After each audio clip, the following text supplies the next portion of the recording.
CM Jagan పై APPCC అధ్యక్షురాలు YS Sharmila మరో బాణం వదిలారు. ప్రత్యేక హోదాపై ఎందుకు పోరాటం చేయరని ప్రశ్నించారు. ఆంధ్రప్రదేశ్కు ప్రత్యేక హోదా, విభజన హామీల అమలు కోరుతూ ఆమె ఢిల్లీలో దీక్ష చేపట్టారు. ఏపీ భవన్లోని అంబేద్కర్ విగ్రహం ఎదుట రాష్ట్ర కాంగ్రెస్ నేతలతో కలిసి దీక్ష చేశారు. ఈ సందర్భంగా షర్మిల మీడియాతో మాట్లాడుతూ ఆసక్తికర వ్యాఖ్యలు చేశారు. ఏపీకి 10 ఏళ్ల ప్రత్యేక హోదా ఏమైందని ప్రశ్నించారు. తిరుపతి సభలో ప్రధాని మోదీ ఇచ్చిన మాట నిలబెట్టుకోలేదు అని ధ్వజమెత్తారు. విభజన చట్టంలోని హామీలను ఎందుకు ఇప్పటికీ నెరవేర్చలేదు అని ఆగ్రహం చెందారు. పోర్టు నిర్మాణం పగటి కలగానే మిగిలింది అని షర్మిల ఆవేదన చెందారు. సీమాంధ్రను స్వర్ణాంధ్ర చేస్తాము అన్న ప్రధాని మాటలు నీటి మూటలుగానే మిగిలాయి అని ఆక్షేపించారు. పోలవరం ప్రాజెక్టు పూర్తి చేసేదెప్పుడు అని షర్మిల ప్రశ్నించారు. ఇచ్చిన హామీలన్నీ ఏమయ్యాయి అని ఏపీ ప్రజల తరపున తాను అడుగుతున్నాను అని అన్నారు. ఇవాళ రాజధాని లేని రాష్ట్రంగా ఏపీ మిగిలిపోయింది అని నిరసన చెందారు. కేవలం ఓటు బ్యాంకు కోసం ఏవేవో మాయమాటలు చెప్పి వాటిలో ఏ ఒక్కటి నెరవేర్చలేదని ఆగ్రహం చెందారు. చివరకు విశాఖ స్టీల్ ప్రైవేటీకరణకు ప్రయత్నిస్తూ మరోసారి ఏపీ ప్రజలకు ద్రోహం చేయడం అన్యాయమని అన్నారు. ఏపీలో బీజేపీ ఒక్క ఎంపీ, ఒక్క ఎమ్మెల్యే స్థానాన్ని సాధించినప్పటికీ ఆ పార్టీయే రాష్ట్రంలో రాజ్యమేలుతోంది అన్నారు. సీఎం జగన్ బీజేపీకి గులాంగిరి చేయడంతో ఈ దుస్థితి ఏర్పడింది అన్నారు. ఏపీ ప్రజలను మోదీకి బానిసలుగా చేసే ప్రయత్నం జరుగుతోంది అని ఆందోళన చెందారు. రాష్ట్ర ప్రజలకు ఇచ్చిన మాట తప్పితే ద్రోహం చేసిన వారు అవుతారని హెచ్చరించారు. మీ మధ్య ఉన్న ఒప్పందం ఏమిటో ప్రజలకు చెప్పాలి అని వైసీపీని షర్మిల డిమాండ్ చేశారు. టీడీపీ జాతీయ ప్రధాన కార్యదర్శి నారా లోకేష్ కీలక వ్యాఖ్యలు చేశారు. గంజాయి సరఫరా చేస్తూ పోలీసులు పట్టుబడిన ఘటనపై ఆయన స్పందించారు. గంజాయితో ఏపీకి చెందిన 2 పోలీసులు తెలంగాణలో బుక్కయ్యారని లోకేష్ వివరించారు. ఆర్థిక ఉగ్రవాది జగన్ పాలకుడు అవడంతో రాష్ట్రంలో వనరులన్నీ దోపిడీకి గురవుతున్నాయి అని ఆరోపించారు. ఏపీలో అరాచకం రాజ్యమేలుతోంది అని లోకేష్ ధ్వజమెత్తారు. కొంతమంది పోలీసులు దొంగలు, స్మగ్లర్లు, కిడ్నాపర్లుగా మారుతున్నారని నిరసన వ్యక్తం చేశారు. రాజకీయ కక్ష సాధింపుల కోసం జగన్ ఖాకీలను ప్రైవేట్ ఫ్యాక్షన్ సైన్యంగా వాడడంతో వారికి నేరాలు అలవాటైపోయాయి అని విమర్శించారు. ఈ మేరకు ఆయన ఎక్స్ లో పోస్ట్ చేశారు. పాలకులే సిఐడిని కిడ్నాప్లు, బెదిరింపులకు వినియోగిస్తున్నారు అని ఆక్షేపించారు. ఏం చేసినా అడిగేవారు లేరు అనే ఉద్దేశంతో ఖాకీలు కిరాతకంగా వ్యవహరిస్తున్నారని ధ్వజమెత్తారు. పోలీసులే ముఠాలుగా ఏర్పడడంతో ఆ వ్యవస్థ గౌరవానికి మచ్చ ఏర్పడుతుంది అన్నారు. కర్నూలు డీఐజీ ఆఫీసులో ఎస్ఐగా పనిచేస్తున్న సుజన్ ఓ ముఠాని ఏర్పాటు చేశారని లోకేష్ ఆరోపించారు. ఏపీసీఐడి బృందం పేరుతో ఐటీ కంపెనీ యజమానిని కిడ్నాప్ చేసి హైదరాబాద్ లో చిక్కిన ఘటన ఆందోళన కలిగిస్తోంది అన్నారు. తాజాగా 22 కిలోల గంజాయితో కాకినాడ ఏపీఎస్పీ 3వ బెటాలియన్ హెడ్ కానిస్టేబుల్, మరో కానిస్టేబుల్ హైదరాబాద్ పోలీసులకు చిక్కడం ఆందోళన కలిగిస్తోంది అన్నారు. ఏపీలో పోలీసులే గంజాయి స్మగ్లర్లు అయితే సామాన్యుల సంగతేమిటి అని లోకేష్ ప్రశ్నించారు. ఆదిలాబాద్ జిల్లా ఇంద్రవెల్లిలో సీఎం రేవంత్ ఘాటు వ్యాఖ్యలు చేశారు. కాంగ్రెస్ ప్రభుత్వాన్ని పడగొట్టే దమ్ము ఎవరికీ లేదు అన్నారు. బీఆర్ఎస్ నేతలు పగటి కలలు కంటున్నారు అని వ్యాఖ్యానించారు. 3 నెలల్లో బీఆర్ఎస్ అధినేత కేసీఆర్ సీఎం అవుతారని జరుగుతున్న ప్రచారం నాటకమో బూటకమో వారే చెప్పాలి అన్నారు. తెలంగాణలో లోక్సభ ఎన్నికల ప్రచారానికి కాంగ్రెస్ పార్టీ శ్రీకారం చుట్టింది. ఇంద్రవెల్లిలో ఏర్పాటు చేసిన తెలంగాణ పునర్నిర్మాణ సభలో రేవంత్ రెడ్డి సమరశంఖం పూరించారు. ఈ సందర్భంగా రేవంత్ బీఆర్ఎస్ పై నిప్పులు చెరిగారు. అన్ని వర్గాలను నట్టేట ముంచిన కేసీఆర్ కు సీఎం పదవికే కాదు మంత్రి పదవికి కూడా అనర్హుడే అని అన్నారు. ఇంద్రవెల్లి మట్టికి గొప్పతనం ఉంది అన్నారు రేవంత్. ఇక్కడ వేసే ప్రతి అడుగులో పోరాట పటిమ ఉంది అన్నారు. చరిత్ర పుటల్లో పౌరుషం గురించి చర్చించాలంటే రామ్జీ గోండ్ గురించి ప్రస్తావించాలి అన్నారు. ఆయన పోరాట స్ఫూర్తిని ఆదర్శంగా తీసుకోవాలని పిలుపునిచ్చారు. అమరవీరుల స్తూపం సాక్షిగా కేసీఆర్ పాలనను అంతం చేశాము అన్నారు. ఆదిలాబాద్ జిల్లాను దత్తత తీసుకుంటామని తెలియజేశారు. ఆదివాసీ ప్రాంతాన్ని అభివృద్ధి వైపు నడిపించే బాధ్యత తీసుకుంటామని రేవంత్ చెప్పారు. కేసీఆర్ 10 ఏళ్ల పాలనలో తెలంగాణను విధ్వంస రాష్ట్రంగా మార్చారని రేవంత్ ఆరోపించారు. కేసీఆర్ కుటుంబం కోసమే రాష్ట్రం వచ్చిందా అని ప్రశ్నించారు. 10 ఏళ్లలో ఏనాడైనా ఇంద్రవెల్లి అడవి బిడ్డల గురించి ఆలోచించారా అని రేవంత్ నిలదీశారు. సమస్యల పరిష్కారం కోసం ప్రజాగాయకుడు గద్దర్ ప్రగతి భవన్ కు వెళ్తే గేటు బయట నిలబెట్టారని గుర్తు చేశారు. కేసీఆర్ కు గద్దర్ ఉసురు తగిలింది అని వ్యాఖ్యానించారు. 1 కోటి ఎకరాలకు నీళ్లిస్తామని చెప్పిన కేసీఆర్ 1000 కోట్లు దోచుకున్నారు అని ఆరోపించారు. పార్లమెంట్ బడ్జెట్ సమావేశాల్లో రచ్చరచ్చ సాగింది. జార్ఖండ్ అంశంపై వాడివేడిగా చర్చ కొనసాగింది. జార్ఖండ్ మాజీ సీఎం హేమంత్ సోరెన్ అరెస్టుపై పార్లమెంట్లో అధికార విపక్షాల మధ్య తీవ్ర చర్చ జరిగింది. ఉభయ సభలు ప్రారంభమైన తర్వాత ఇండియా కూటమి నేతలు హేమంత్ సోరెన్ అరెస్టు అంశాన్ని లేవనెత్తారు. రాజ్యసభలో కాంగ్రెస్ అధ్యక్షుడు మల్లికార్జున ఖర్గే మాట్లాడుతూ ఎంత ప్రయత్నించినా జార్ఖండ్లో బీజేపీ కుతంత్రాలు పనిచేయలేదు అని ఎద్దేవా చేశారు. జార్ఖండ్లో కొత్త ప్రభుత్వం ఏర్పడేందుకు 2 రోజుల సమయం పట్టగా బీహార్లో మాత్రం ఈ ప్రక్రియ గంటల వ్యవధిలోనే జరిగిపోయింది అని ఖర్గే అన్నారు. బీహార్ ముఖ్యమంత్రి ముఖ్యమంత్రి నితీష్ ఆ చేత్తో రాజీనామా లేఖ ఇచ్చి ఈ చేత్తో మరోసారి సీఎంగా ప్రమాణ స్వీకారం చేశారు అని తెలియజేశారు. ఎంత ప్రయత్నించినా జార్ఖండ్లో బీజేపీ కుతంత్రాలు పనిచేయలేదు అని ఎద్దేవా చేశారు. ఈ రాష్ట్ర గవర్నర్ కూడా నిబంధనల మేరకు నడుచుకోలేదు అని ఆరోపించారు. బీహార్లో నితీష్ కుమార్ రాజీనామా చేసిన కొన్ని గంటల్లోనే కొత్త ప్రభుత్వం ఏర్పాటు అయినప్పటికీ జార్ఖండ్లో మెజార్టీ ఎమ్మెల్యేల మద్దతు ఉన్న చంపాయ్ సోరెన్ ప్రమాణ స్వీకారాన్ని జాప్యం చేశారు అని ఖర్గే ధ్వజమెత్తారు. కేంద్ర ప్రభుత్వం ప్రోద్బలంతోనే హేమంత్ సోరెన్ అరెస్ట్ చేశారని ఆరోపించారు. రాజ్యాంగాన్ని బీజేపీ ప్రభుత్వం ముక్కలు చేస్తోంది అని ఆరోపించారు. ఖర్గే వ్యాఖ్యలను కేంద్ర మంత్రి పీయూష్ గోయల్ తోసిపుచ్చారు. మరోవైపు లోక్సభలోనూ జార్ఖండ్ అంశంపై అధికార విపక్షాల మధ్య తీవ్ర చర్చ జరిగింది. ఈ క్రమంలోని కేంద్రం ధోరణికి నిరసనగా ఉభయ సభల నుంచి విపక్షాలు వాకౌట్ చేశాయి. వైసీపీ ఇన్ఛార్జీలకు సంబంధించిన 6 జాబితాను పార్టీ అధిష్టానం విడుదల చేసింది. పలు అసెంబ్లీ, పార్లమెంట్ నియోజకవర్గాల్లో మార్పులు చేర్పులు చేస్తూ జాబితాను విడుదల చేసింది. తాజాగా విడుదల చేసిన 6వ లిస్టులో 10 మార్పులు జరిగాయి. ఈ లిస్టులో 4 పార్లమెంట్, 6 అసెంబ్లీ ఇన్ఛార్జీలు ఉన్నారు. ఇన్ఛార్జీల మార్పులకు సంబంధించి వైసీపీ హైకమాండ్ ఇప్పటి వరకు 6 జాబితాలను విడుదల చేసింది. మొత్తంగా 6వ లిస్టుతో కలిపి 82 స్థానాలకు సంబంధించి ఇన్ఛార్జీలను మార్చేసింది. ఈ జాబితాను ఏపీ ప్రభుత్వ సలహాదారు, వైసీపీ రాష్ట్ర ప్రధాన కార్యదర్శి సజ్జల రామకృష్ణారెడ్డితో కలిసి మంత్రి మేరుగు నాగార్జున విడుదల చేశారు. రాజమండ్రి లోక్సభ స్థానానికి గూడూరు శ్రీనివాస్ను నియమించారు. నర్సాపురం లోక్సభ స్థానానికి అడ్వకేట్ గూడూరు ఉమాబాలను ఎంపిక చేశారు. గుంటూరుకు ఉమ్మారెడ్డి వెంకటరమణ, చిత్తూరును ఎన్ రెడ్డప్పను ఇన్ఛార్జిగా నియమించారు. మైలవరం అసెంబ్లీ స్థానానికి తిరుపతి రావు యాదవ్ను వైసీపీ నియమించింది. మార్కాపురానికి అన్న రాంబాబు, గిద్దలూరుకు నాగార్జున రెడ్డిని ఎంపిక చేశారు. జీడీ నెల్లూరుకు నారాయణస్వామి, నెల్లూరు సిటీకి డిప్యూటీ మేయర్ ఎండి ఖలీల్ను నియమించారు. ఎమ్మిగనూరు స్థానానికి బుట్ట రేణుగును ఎంపిక చేశారు. ఎంపీ అభ్యర్థులు దొరక్క అల్లాడిపోతున్న వైసీపీ అధిష్టానం గుంటూరు నుంచి ఉమ్మారెడ్డి వెంకటేశ్వర్లు తనయుడు వెంకటరమణను పోటీ చేయించేందుకు ఒప్పించింది. మైలవరం ఎమ్మెల్యే నియోజకవర్గంలో వసంత కృష్ణ ప్రసాద్ షాక్ ఇవ్వడంతో అక్కడి జెడ్పీటీసీ తిరుపతిరావును సమన్వయకర్తగా ప్రకటించింది. అయితే తనకు మైలవరం టికెట్ ఇవ్వాలని జోగి రమేష్ కోరుతున్నారు. గంగాధర్ నెల్లూరు ఎమ్మెల్యేగా పోటీ చేసేందుకు నారాయణస్వామి అయిష్టంగానే ఒప్పుకున్నారు. ఏపీలో ఎన్నికలు సమీపిస్తున్న నేపథ్యంలో టీడీపీ కీలక నిర్ణయం తీసుకుంది. ఉమ్మడి కడప జిల్లాలోని 10 అసెంబ్లీ సీట్లలో 6ంటికి టీడీపీ తన అభ్యర్థులను ఖరారు చేసింది. మరో 4 సీట్లలో తుది కసరత్తు జరుగుతోంది. సీఎం జగన్ ప్రాతినిధ్యం వహిస్తున్న పులివెందుల్లో బీజేపీ రవిని నిలపాలని టీడీపీ నిర్ణయించింది. కడపలో టీడీపీ ఈసారి మహిళను నిలబెట్టనున్నారు. పోలిట్ బ్యూరో సభ్యుడు రెడ్డప్ప గారి శ్రీనివాసులు రెడ్డి సతీమణి మాధవిని అభ్యర్థిగా ఖరారు చేశారు. కమలాపురంలో టీడీపీ ఈసారి కూడా పుత్త కుటుంబాన్ని నిలపనుంది. పోయినసారి పుత్త నరసింహారెడ్డి పోటీ చేశారు. ఈసారి ఆయన గాని ఆయన కుమారుడు చైతన్య రెడ్డి గాని పోటీ చేస్తారని టీడీపీ వర్గాలు స్పష్టం చేశాయి. మైదుకూరులో మళ్లీ టీటీడీ మాజీ చైర్మన్ పుట్ట సుధాకర్ యాదవ్కి అవకాశం ఇస్తున్నారు. జమ్మలమడుగులోని చదిపిరాళ్ల భూపేష్ రెడ్డిని ఖరారు చేశారు. మాజీ మంత్రి ఆదినారాయణ రెడ్డి అన్న కుమారుడైన ఈయన ఇప్పటికే ప్రచారంలో నిమగ్నమై ఉన్నారు. బద్వేలు స్థానంలో రోషన్న అభ్యర్థిత్వాన్ని ఖరారు చేశారు. కడప పార్లమెంట్ నియోజకవర్గం పరిధిలో ఒక పొద్దుటూరులోనే ఇంకా టీడీపీ అభ్యర్థిని ఖరారు చేయాల్సి ఉంది. ప్రవీణ్ రెడ్డి, వరదరాజు రెడ్డి, సీఎం సురేష్ ఇక్కడ రేసులో ఉన్నారు. రాజంపేట లోక్సభ నియోజకవర్గం పరిధిలో 3 అసెంబ్లీ స్థానాలు ఉమ్మడి కడప జిల్లా పరిధిలో ఉన్నాయి. ఈ 3ంటిలో ఇంకా అభ్యర్థులను ఖరారు చేయాల్సి ఉంది. రాయచోటి టికెట్ రేసులో మాజీ ఎమ్మెల్యే రమేష్ కుమార్ రెడ్డి, పార్టీ నేత రాంప్రసాద్ రెడ్డి, వైసీపీ ఎంపీ విజయసాయిరెడ్డి, బావమర్తి ద్వారకానాథ్ రెడ్డి ఉన్నారు. టీడీపీ అధినేత చంద్రబాబు సతీమణి నారా భువనేశ్వరి నిజం గెలవాలి యాత్ర కొనసాగించారు. తాజాగా నెల్లూరు జిల్లాలో యాత్ర నిర్వహించారు. టీడీపీ అభిమాన కుటుంబాలను పరామర్శించారు. బాధపడొద్దు, అండగా తామున్నామని భరోసా ఇచ్చారు. శ్రీ పొట్టి శ్రీరాములు నెల్లూరు జిల్లాలోని ఆత్మకూరు నియోజకవర్గంలో ఆమె పర్యటించారు. చంద్రబాబు అరెస్టును తట్టుకోలేక అలీపురంలో గుండెపోటుతో మృతి చెందిన టీడీపీ కార్యకర్త కమ్ముజుల ఆంజనేయ రెడ్డి ఆ కుటుంబాన్ని ఆమె పరామర్శించారు. ఆయన కుటుంబాన్ని అన్ని విధాలుగా అండగా ఉంటాము అని భరోసా ఇచ్చారు. బాధిత కుటుంబానికి 3 లక్షల ఆర్థిక సాయం చెక్కును అందజేశారు. నెల్లూరు జిల్లాలో టీడీపీ అధినేత చంద్రబాబు సతీమణి భువనేశ్వరి పర్యటించారు. వెంకటగిరి నియోజకవర్గం కాలువాయిలో నిజం గెలవాలి యాత్ర నిర్వహించారు. టీడీపీ అధినేత చంద్రబాబు నాయుడు అరెస్ట్ అయిన సమయంలో టీడీపీ కార్యకర్త చెన్నయ్య గుండెపోటుతో మృతి చెందాడు. నిజం గెలవాలి కార్యక్రమంలో భాగంగా చెన్నయ్య కుటుంబ సభ్యులను నారా భువనేశ్వరి పరామర్శించారు. చెన్నయ్య కుటుంబానికి నేనున్నాను అంటూ ధైర్యం చెప్పారు. ఆర్థిక సాయం కింద 3 లక్షల చెక్కును అందించారు. చెన్నయ్య కుటుంబానికి అన్ని విధాలుగా అండగా ఉంటామని భువనేశ్వరి హామీ ఇచ్చారు. తిరుమలలో మంత్రి రోజాకు చేదు అనుభవం ఎదురైంది. శ్రీవారి ఆలయం ఎదుట రాజధాని అమరావతి నినాదాలు హోరెత్తాయి. శ్రీవారి సేవకులు ఆమె చుట్టుముట్టి జై అమరావతి, జై జై అమరావతి అంటూ నినాదాలు చేశారు. ఒకే రాజధానికి మద్దతు ఇవ్వాలని రోజాను కోరారు. హోరెత్తిన నినాదాలతో రోజా ఉక్కిరిబిక్కిరయ్యారు. స్వామివారిని దర్శనానికి తిరుమల వచ్చిన సందర్భంగా ఊహించని సంఘటన ఎదురవడంతో రోజా తలదించుకోవాల్సి వచ్చింది. స్వామివారి దర్శనం చేసుకుని ఆలయం వెలుపలకు వచ్చిన రోజా వద్ద జై అమరావతి అంటూ శ్రీవారి సేవకులు నినాదాలు చేశారు. అంతేకాదు జై అమరావతి అని నినదించాలి అని వారు కోరడంతో రోజా ఉక్కిరిబిక్కిరి అయ్యారు. ఈ ఘటనతో అవాక్కైన మంత్రి రోజా శ్రీవారి సేవకు వచ్చి ఇదేంది అంటూ ఇక్కడి నుంచి మెల్లగా జారుకున్నారు. జార్ఖండ్ మాజీ ముఖ్యమంత్రి హేమంత్ సోరెన్ కు దెబ్బ మీద దెబ్బ తగులుతోంది. తాజాగా సుప్రీంకోర్టులో ఎదురు దెబ్బ ఎదురైంది.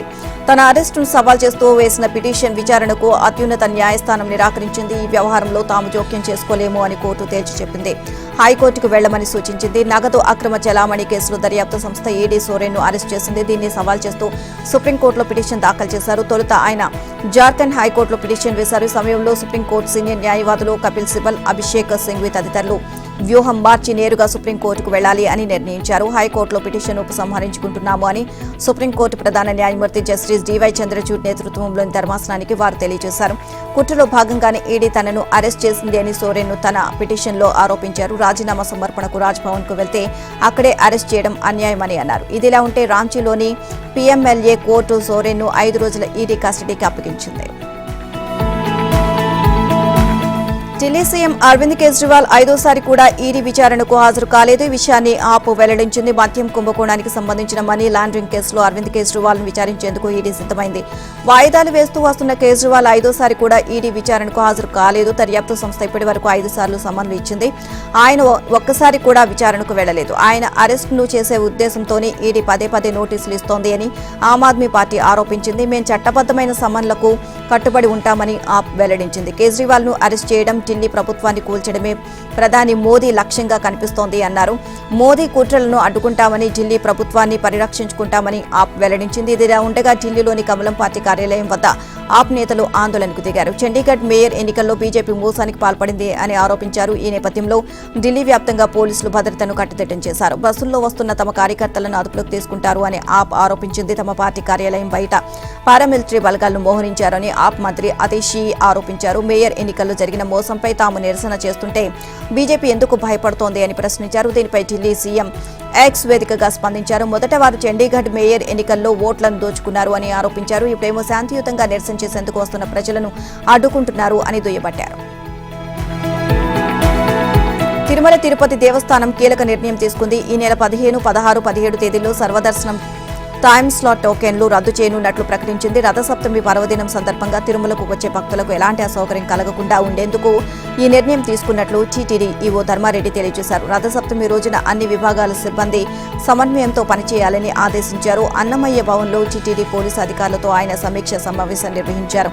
ఈ సందర్భంగా కీలక అంశాలను వెల్లడించారు. భక్తుల సౌకర్యార్థం 3.5 లక్షల లడ్డూలు బంపర్ ఆఫర్ స్టాక్ పెట్టుకోవాలని ఈవో సూచించారు. వాహన సేవలను ప్రపంచవ్యాప్తంగా ఉన్న భక్తులు తిలకించేందుకు వీలుగా ఎస్వీబీసీలో ప్రత్యక్ష ప్రసారం చేయాలి అని సలహా ఇచ్చారు. వాహన సేవల ఎదుట ఆకట్టుకునేలా సాంస్కృతిక కార్యక్రమాలు ఏర్పాటు చేయాలి అన్నారు. గ్యాలరీల్లో వేచి ఉండే భక్తులకు తాగునీరు, మజ్జిగ, సాంబారు, అన్నం, పెరుగు, అన్నం, పులిహోర, పొంగలి వంటి అన్నప్రసాదాలను నిరంతరం పంపిణీ చేయాలి అని ఆదేశించారు. రథసప్తమి పురస్కరించుకొని ఆర్జిత సేవలు రద్దు చేసినట్లు ఈవో తెలియజేశారు. ఆ రోజు ప్రత్యేక దర్శనాలు ఉండవు అని ఈవో ధర్మారెడ్డి తెలియజేశారు. తెలంగాణ సర్కార్ కీలక నిర్ణయం తీసుకుంది. బడ్జెట్పై చర్చించేందుకు సిద్ధమవుతోంది. రేపు సీఎం రేవంత్ రెడ్డి అధ్యక్షతన రాష్ట్ర మంత్రివర్గం సమావేశం కానుంది. ఈ నెల 8 నుంచి బడ్జెట్ సమావేశాలు నిర్వహించే అవకాశం కనిపిస్తోంది. 8న ఉభయ సభలను ఉద్దేశించి గవర్నర్ ప్రసంగం ఉంటుంది. 9న గవర్నర్ ప్రసంగంపై ధన్యవాద తీర్మానంపై చర్చ జరిగే అవకాశం ఉంది. 10న ఓట్ ఆన్ అకౌంట్ బడ్జెట్ ప్రవేశపెడతారు. ఈ నెల 12 నుంచి 5 రోజుల పాటు సమావేశాలు నిర్వహించాలని తెలంగాణ సర్కార్ పెద్దలు భావిస్తున్నారు. 500కే గ్యాస్ సిలిండర్, 200 యూనిట్ల వరకు ఉచిత విద్యుత్ పథకాలను త్వరలో అమలు చేయనున్నట్లు సీఎం రేవంత్ రెడ్డి ఇప్పటికే ప్రకటించారు. ఆ 2 పథకాలతో పాటు గత ప్రభుత్వం తీసుకున్న పలు నిర్ణయాలపైన కేబినెట్లో చర్చించే అవకాశం. సార్వత్రిక ఎన్నికలు సమీపిస్తున్న తరుణంలో కాంగ్రెస్ పార్టీ ఎంపీ టికెట్ల కోసం ఆశావాహులు దరఖాస్తు చేసుకుంటున్నారు. మల్కాజిగిరి స్థానం నుంచి పోటీ చేసేందుకు నటుడు నిర్మాత బండ్ల గణేష్ సిద్ధమవుతున్నారు. ఈ మేరకు ఆయన పార్టీ అధిష్టానానికి దరఖాస్తు చేశారు. మరోవైపు డిప్యూటీ సీఎం మల్లు బట్టి విక్రమార్క సతీమణి నందిని ఖమ్మం పార్లమెంట్ టికెట్ ఆశిస్తున్నారు. ఆమె అనుచరులు గాంధీభవన్లో దరఖాస్తు అందజేశారు. పీసీసీ మాజీ అధ్యక్షుడు వి హనుమంతరావు కూడా అదే స్థానానికి దరఖాస్తు చేశారు. భువనగిరి స్థానానికి పీసీసీ ఉపాధ్యక్షుడు చామల కిరణ్ కుమార్ రెడ్డి, పీసీసీ అధికార ప్రతినిధి చెనగాని దయాకర్, కె నగేష్ అప్లికేషన్ పెట్టుకున్నారు. నాగర్ కర్నూలుకు మాజీ ఎంపీ మంద జగన్నాథం, మల్కాజిగిరికి మాజీ ఎమ్మెల్సీ కపిలవాయి దిలీప్ కుమార్, నిజామాబాద్కు మాజీ ఎమ్మెల్సీ ఆకుల లలిత, వరంగల్కు న్యాయవాది చల్లూరి మధు దరఖాస్తు చేసుకున్నారు. ఎన్నికల బరిలోకి దూకుతున్న నటుడు నిర్మాత బండ్ల గణేష్ కీలక వ్యాఖ్యలు చేశారు. పార్లమెంట్ ఎన్నికల్లో కాంగ్రెస్ పార్టీ మెజారిటీతో సీట్లు గెలుస్తోంది అని ధీమా వ్యక్తం చేశారు. తెలంగాణలో అత్యధిక స్థానాలను కైవసం చేసుకుంటుంది అన్నారు. ఢిల్లీ పీఠం రాహుల్ గాంధీ కైవసం చేసుకోవడం ఖాయమని కాంగ్రెస్ నేత బండ్ల గణేష్ జోషి చెప్పారు. గాంధీ భవన్లో మల్కాజ్గిరి పార్లమెంట్ టికెట్ కోసం ఆయన దరఖాస్తు చేసుకున్నారు. ఈ 2 నెలల రేవంత్ రెడ్డి పాలన అద్భుతంగా ఉంది అని ప్రశంసించారు. మాజీ మంత్రి మల్లారెడ్డి మతి భ్రమించి మాట్లాడుతున్నారని ఎద్దేవా చేశారు. ముఖ్యమంత్రి మీద మల్లారెడ్డి పసలేని ఆరోపణలు చేస్తున్నారని మండిపడ్డారు. విద్యార్థుల రక్తాన్ని పీల్చి మల్లారెడ్డి ఫీజులు వసూలు చేస్తున్నారని బండ్ల గణేష్ ఆరోపించారు. బీఆర్ఎస్ ఎంపీలు ఢిల్లీలో నిరసన వ్యక్తం చేశారు. శ్రీశైలం సాగర్ ప్రాజెక్టులను కేఆర్ఎంబీకి అప్పగించడంపై అభ్యంతరం వ్యక్తం చేశారు. కృష్ణానదిపై ఉన్న 2 కీలక ప్రాజెక్టులు శ్రీశైలం, నాగార్జున సాగర్ను కేఆర్ఎంబీకి అప్పగిస్తే తెలంగాణకు తీవ్ర నష్టం జరుగుతుంది అని ఆందోళన చెందారు. ఢిల్లీలో కేంద్ర జలశక్తి శాఖ మంత్రి గజేంద్ర సింగ్ షెకావత్ను బీఆర్ఎస్ ఎంపీల బృందం కలిసి సమస్యను వివరించింది. తమకున్న అభ్యంతరాలను తెలియజేస్తూ ఓ లేఖను అందజేసింది. కృష్ణానది యాజమాన్య బోర్డు తాజా నిర్ణయంతో తెలంగాణకు తీవ్ర నష్టం జరుగుతుంది అని బీఆర్ఎస్ ఎంపీలు వివరించారు. కీలక ప్రాజెక్టులు అప్పగించాలి అన్న నిర్ణయాన్ని వెంటనే ఉపసంహరించుకోవాలని కోరారు. కృష్ణా ట్రిబ్యునల్లో విచారణ పూర్తయ్యే వరకు ఇరు రాష్ట్రాలకు 50:50 పద్ధతిలో నీటి కేటాయింపులు ఉండేలా చూడాలి అని షెకావత్కు విజ్ఞప్తి చేశారు.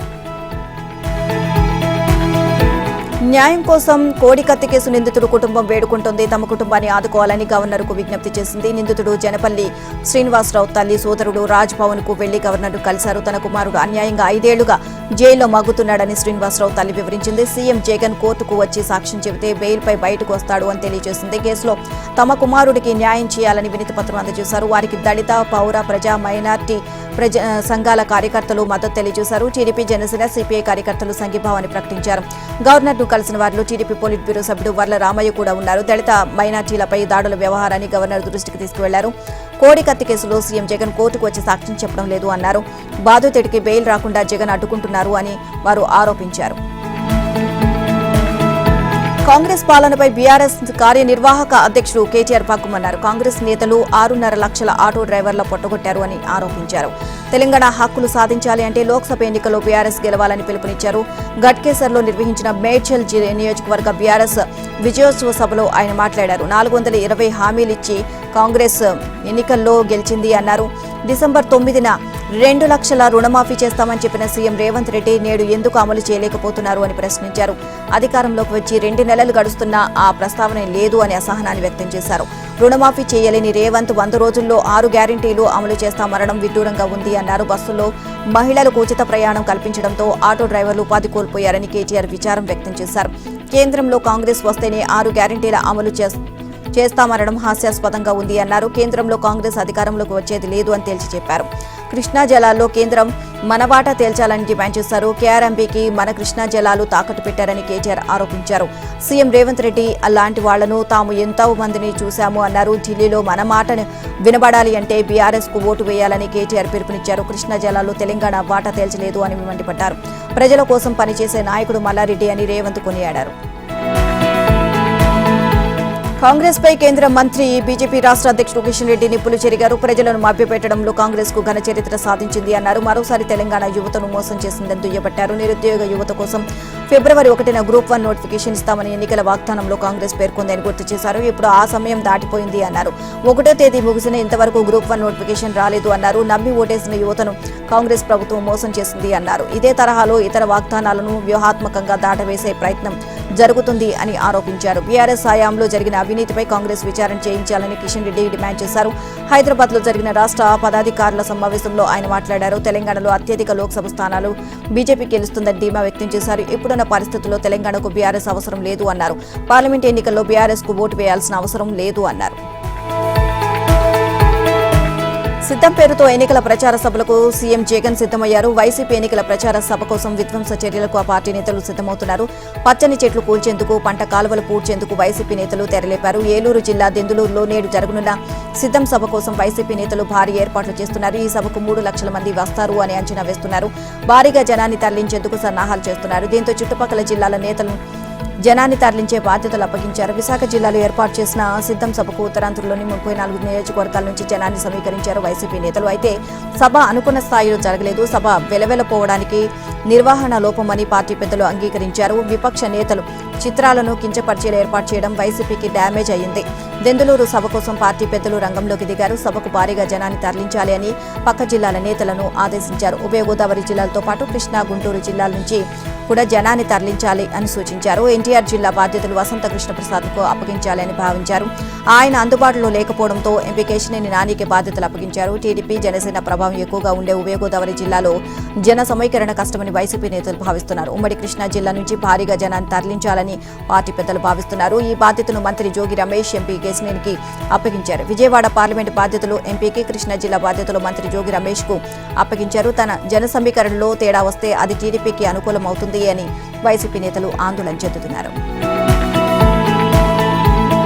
వివేక కుమార్తె సునీత రెడ్డి కీలక నిర్ణయం తీసుకున్నారు. సోషల్ మీడియా ద్వారా తనను బెదిరిస్తున్నారు అని ఆరోపించారు. తక్షణమే నిందితులపై చర్యలు తీసుకోవాలి అని సైబరాబాద్ సైబర్ క్రైమ్ పోలీసులను కోరారు. సోషల్ మీడియాలో తనపై అసభ్యకర బెదిరింపు పోస్టులు పెడుతున్నారు అని వాపోయారు. పులివెందులకు చెందిన వర్ర రవీంద్ర రెడ్డిపై ఆమె ఫిర్యాదు చేశారు. అసభ్యకర బెదిరింపు పోస్టులు ఎక్కువయ్యాయని సునీత వివరించారు. తనకు ప్రాణహాని ఉంది అని వాపోయారు. బాధ్యులపై చర్యలు తీసుకోవాలని కోరారు. తనతో పాటు షర్మిల, విజయమ్మను లక్ష్యంగా చేసుకుని బెదిరిస్తున్నారు అని తెలియజేశారు. బాబాయికి పట్టిన గతే నీకు పడుతోంది అని ఆగంతుకులు బెదిరిస్తున్నారని సునీత ఆందోళన చెందారు. అవసరమైతే షర్మిల, విజయమ్మను వదలము అని బెదిరింపుదారులు హెచ్చరిస్తున్నారు అని సునీత వివరించారు. షర్మిల వాళ్ళ నాన్నకు పుట్టలేదు అంటూ అసభ్య పదజాలంతో పోస్టులు పెట్టారు అని ఫిర్యాదులో తెలియజేశారు. ఇటీవల తాను షర్మిలను ఇడుపులపాయలో కలిసిన ఫోటోను పోస్ట్ చేశారు అని సునీత పోలీసులకు వివరించారు. లేపే అన్నాయ్ ఇద్దరిని అంటూ పోలీసులు పెట్టారు అని ఆమె తెలియజేశారు. షర్మిల మీద జాలి పడాల్సిన అవసరం లేదు అని దందాకోర్లు ప్రచారం చేస్తున్నారని సునీత ఆరోపించారు. అన్న జోలికొస్తే ఎవరిని వదలం, సోషల్ మీడియా దెబ్బ రుచి చూపిస్తాము అంటే హెచ్చరికలు జారీ చేస్తున్నారని సునీత ఆరోపించారు. వర రవీందర్ రెడ్డి చేసిన పోస్టుతో పాటు తనకు వచ్చిన బెదిరింపులు, అసభ్య పోస్టుల వివరాలను పోలీసులకు అందించారు. చట్ట ప్రకారం చర్యలు తీసుకుంటామని సైబర్ క్రైమ్ డీసీపీ శిల్పావల్లి తెలియజేశారు. వైసీపీ మైలవరం ఎమ్మెల్యే వసంత కృష్ణప్రసాద్ విజువల్స్ వైసీపీలో అసంతృప్తి జ్వాల రాజుకుంటుంది. రోజురోజుకు అసంతృప్తులు పెరిగిపోతున్నారు. ఎన్నికలు సమీపిస్తుండటంతో ఆ పార్టీని వరుసగా ఒక్కొక్కరు వీడుతున్నారు. సీఎం జగన్ వైఖరిని ఇటీవల కొంతమంది ఎమ్మెల్యేలు బాహాటంగానే వ్యతిరేకిస్తున్నారు. సీఎం జగన్ వైఖరి నచ్చక కొందరు సైకిల్ ఎక్కుతుంటే మరికొందరు గ్లాస్ పట్టుకుంటున్నారు. ఇటీవల సీఎం జగన్ ను కొంతమంది ఎమ్మెల్యేలు బాహాటంగానే వ్యతిరేకిస్తున్నారు. వైసీపీ మైలవరం ఎమ్మెల్యే వసంత కృష్ణప్రసాద్ కూడా ఇదే దారిలో నడుస్తున్నట్లు తెలుస్తోంది. వీలు చిక్కినప్పుడల్లా ఆయన అధిష్టానం వైఖరిపై గళం ఎత్తుతున్నారు. ఆయన పార్టీకి రాజీనామా చేస్తారని కొంతకాలంగా ప్రచారం జరుగుతోంది. వసంత కృష్ణప్రసాద్ ను పలుమార్లు వైసీపీ అగ్రనేతలు బుజ్జగించడానికి ప్రయత్నించినా ఆయన చేతులు మాత్రం గ్లాస్ పట్టుకోవడానికి తహతహలాడుతున్నాయి. ఆయన పార్టీ మారడానికి ఆసక్తి చూపుతున్నారు. తన అనుచరుల వద్ద కూడా కృష్ణప్రసాద్ అసంతృప్తి వ్యక్తం చేసినట్లు తెలుస్తోంది. వైసీపీలో తనకు జరుగుతున్న అన్యాయాన్ని ఇప్పటికే ప్రస్తావించారు. అనుచరులతో చర్చించిన తర్వాతనే వసంత కృష్ణప్రసాద్ వైసీపీకి రాజీనామా చేయడానికి నిర్ణయించినట్లు తెలుస్తోంది. అయితే అతను వైసీపీ వీడి జనసేనలోకి వెళ్లడానికి అన్ని ఏర్పాట్లు చేసుకుంటున్నట్లు వార్తలు వస్తున్నాయి. జనసేనలోకి వెళ్తేనే తనకు రాజకీయ భవిష్యత్తు ఉంటుంది అని భావించిన ఎమ్మెల్యే వసంత కృష్ణప్రసాద్ అటువైపు అడుగులు వేస్తున్నారు. మైలవరంలో యాదవ సామాజిక వర్గానికి చెందిన తిరుపతిరావుకు అవకాశం కల్పించారు. ప్రస్తుతం జెడ్పీటీసీగా తిరుపతిరావు పనిచేస్తున్నారు. మైలవరం ఎమ్మెల్యే సీటు వ్యవహారంలో ఎమ్మెల్యే వసంత కృష్ణప్రసాద్ ను మంత్రి జోగి రమేష్ అడుగడుగున ఇబ్బంది పెట్టారు. అందువల్లే కృష్ణప్రసాద్ రాజీనామాకు సిద్ధమవుతున్నట్లు తెలుస్తోంది. జార్ఖండ్ రాజకీయం రసవత్తరంగా మారింది. అక్కడి రాజకీయం ఇప్పటికే తెలంగాణకు చేరింది. ఆ రాష్ట్ర కొత్త సీఎం చంపై సోరెన్ నేతృత్వంలో ఏర్పాటైన ప్రభుత్వం సోమవారం శాసనసభలో విశ్వాస పరీక్షను ఎదుర్కోనుంది. ఆ ఎమ్మెల్యేలెవరూ చేజారకుండా జార్ఖండ్ ముక్తి మోర్చా కూటమి ఎమ్మెల్యేలను హైదరాబాద్ కు తరలించారు. జేఎంఎం, కాంగ్రెస్, ఆర్జేడీ పార్టీలకు చెందిన 39 మంది ఎమ్మెల్యేలు రాంచీలోని బిర్సాముండా ఎయిర్పోర్ట్ నుంచి 2 ప్రత్యేక విమానాల ద్వారా హైదరాబాద్ తరలించారు. ఇప్పటికే ఆ విమానాలు బేగంపేట విమానాశ్రయం చేరుకున్నాయి. అక్కడ వారిని కాంగ్రెస్ రాష్ట్ర వ్యవహారాల ఇన్ఛార్జ్ దీపాదాస్ మున్షి, మంత్రి పొన్నం ప్రభాకర్, ఏఐసీసీ కార్యదర్శి సంపత్ కుమార్ కలిశారు. ఎమ్మెల్యేలను విమానాశ్రయం నుంచి 2 ప్రైవేటు బస్సుల్లో అత్యంత భద్రతా ఏర్పాట్ల మధ్య షామీర్పేటలోని లియోనియో రిసార్టుకు తరలించారు. వారి వెంట పొన్నం ప్రభాకర్, సంపత్ కుమార్లతో పాటు కాంగ్రెస్ నేత అనిల్ కుమార్ యాదవ్ తదితరులు ఉన్నారు. జార్ఖండ్ లో బల నిరూపణ జరిగే రోజున ఉదయం ఎమ్మెల్యేలు తిరిగి వెళ్లనున్నారు. అప్పటి వరకు రిసార్ట్లో ఉండే ఎమ్మెల్యేల బాగోగులను ఏఐసీసీ కార్యదర్శి Sampath Kumar, party MLA Malreddy Rangareddy, party నేత రామ్రెడ్డి చూసుకోనున్నట్లు సమాచారం. ఎమ్మెల్యేలు లియోనియాలో బస చేసే విషయం బయటకు పొక్కకుండా కాంగ్రెస్ నేతలు పకడ్బందీగా వ్యవహరించారు.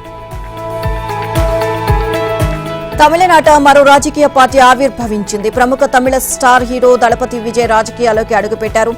తమిళగ వెట్రిగళగం పేరుతో కొత్త పార్టీని ఏర్పాటు చేశారు. ఈ విషయాన్ని విజయ్ అధికారికంగా సోషల్ మీడియాలో ప్రకటించారు. దీంతో తమిళనాడులో మరో స్టార్ నటుడి ఎంట్రీతో రాజకీయాలు హీటెక్కాయి. ప్రస్తుతం తమిళనాడులో అవినీతి పాలన కొనసాగుతోంది అని దానిపై వ్యతిరేకంగా పోరాడేందుకు రాజకీయాల్లోకి వచ్చినట్లు విజయ్ వెల్లడించారు. సార్వత్రిక ఎన్నికల్లో తమ పార్టీ పోటీ చేయదన్నారు.